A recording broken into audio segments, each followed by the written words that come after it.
Hello and welcome to Financeable. Today we are here with a new video on how to Questra Finance account login.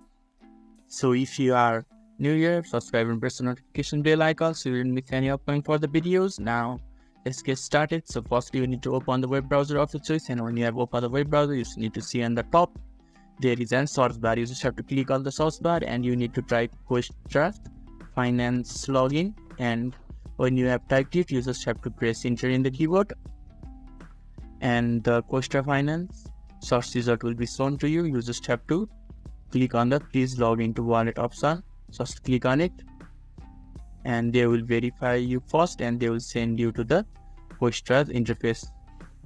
And when you are inside the interface, in the bottom of the box there is an email login option. You just have to click on the email login option and it will show you another portal where you can enter your username and you can enter your password. And when you have entered both your username and password, you can just log in and enjoy all the services and facilities provided to you by Questra.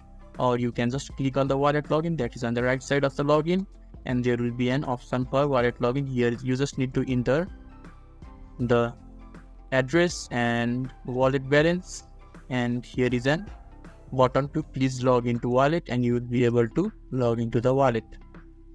So this is how you can easily log into Questra Finance account. So if this video was helpful to you, give a thumbs up button. Thank you.